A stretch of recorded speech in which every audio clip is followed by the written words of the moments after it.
The soundtrack of your life. You ever thought about it? The soundtrack of your life? Well, I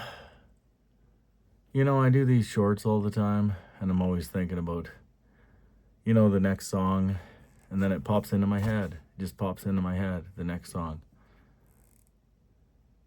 And that I don't come by that just because. I come by that because the soundtrack of my life. I'll try and keep this video as short as humanly possible, but let's go to the most absolute tumultuous time in my life and the most tumultuous time in your life when you were a child and what you listened to with your parents.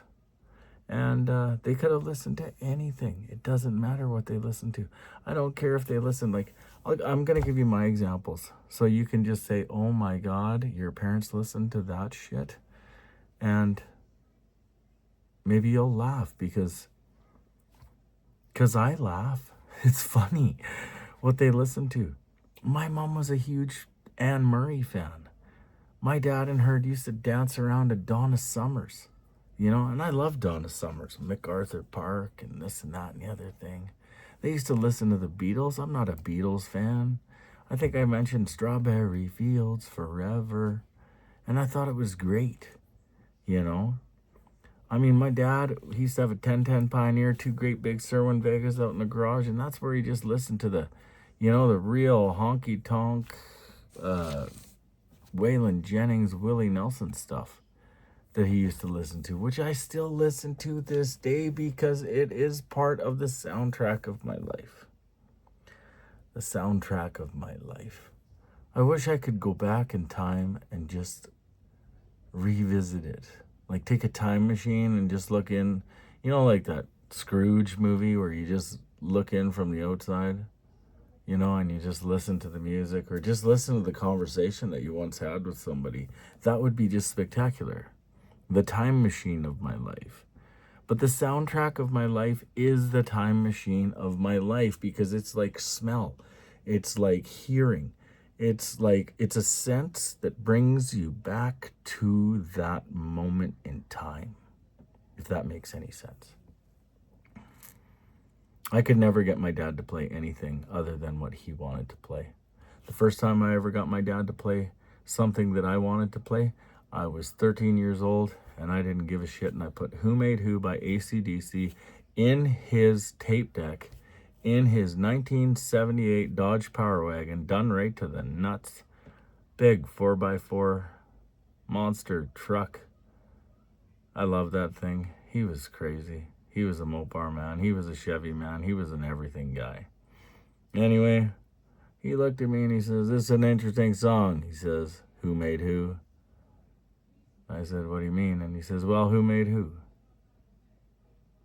And only thinking back on it 10 years later, well, he made me, so that's what he meant by who made who.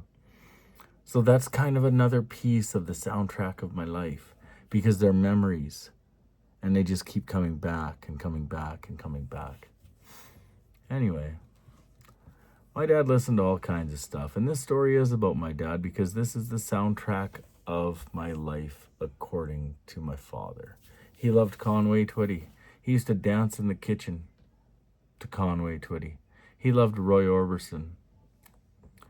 He loved Elvis. I'll tell you right now, if I have to listen to another Elvis song, except for, what? I love this song called In the Ghetto. In the Ghetto by Elvis Presley. I also love that other song that he did, oh God, it's slipping my mind right now. But he wrote it for Priscilla because he was a rotten two-timing son of a bitch to his wife, you know what I mean? Like, there's enough Elvis controversy out there for you to know about Elvis. Anyway, he was an Elvis fan, but mostly Waylon Jennings, Willie Nelson, Johnny Cash, the real good American-blooded boys, And I think I was about, I don't know, I was just about, I was 15 years old.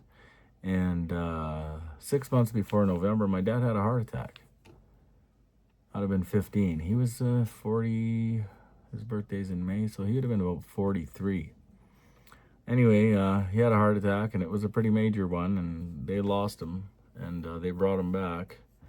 And he told me all kinds of stories about going to the white light and, you know, maybe someone telling him to go back. And, well, he told me some stories, and I don't really care to share them because they spook me sometimes when I tell those stories. But, you know, my dad, he listened to his stereo all the time with his Audio-Technica headphones on. He had this big, beautiful stereo. I still have the amplifier sitting there. And, you know, it was great. You know, I mean, my dad was home all the time, and he was healing, and things were looking up, and 2 months later, he had another heart attack. I met him in Edmonton. I was only 15 years old, but I was in Edmonton at the time. I was always playing hockey or something like that. And I was always on the move. I played with some NHL stars. I played some hockey. I played hockey in California. I played hockey all over the place. And my dad, you know, he pushed me to it, right? Anyway, I came home one time, and my dad was listening to Michael Bolton. Michael Bolton.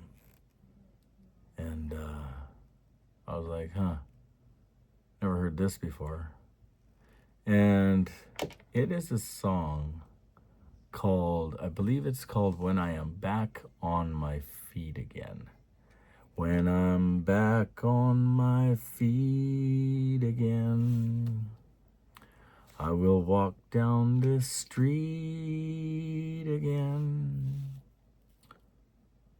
Take a long look at me again. Anyway, I cannot listen to that song.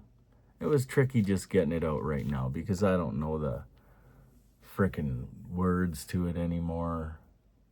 It's been over 30 years. Well, it's been over 10 years since I listened to it, and 30 years since I played it at his funeral.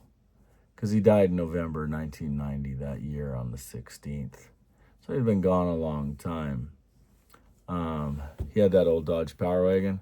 I made that out of a piece of steel that came off that Dodge Power Wagon. That's how long I've been wearing that. So that is another piece of the soundtrack of my life. The only trouble is not all music, you know, not all music makes you smile. It just won't. Some music will make you cry. Some music will make you die inside. Some music will literally make you die inside. That song's like that for me. Especially when approaching November, you know what I mean? Even 36 years later. They say it takes 3 years to forget a human being after its death. Whoever said that can go to hell. It's been 30 plus years. I can't forget. Get real. Anyway, take a listen to Willie Nelson or Waylon Jennings or whoever.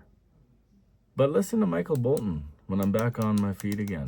Like if you're going through something that you don't know if you're going to get through, you know, it's a sad song. But it could be a glad song.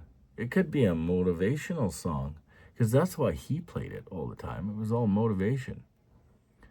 The soundtrack of my life, according to my father. There's so many more I could mention. There's just not enough time in this world for me to mention or to take from you. Because you watching a video takes time from you.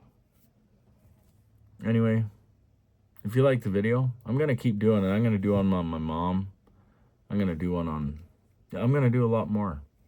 Soundtrack of my life. Part 1. This is part 1.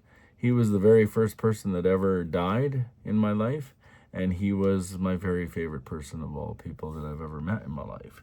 So, that sounds like a pretty goddamn good place to start. Anyway, he was my hero, and I carry him forever. Like and subscribe. I hope you enjoyed the show.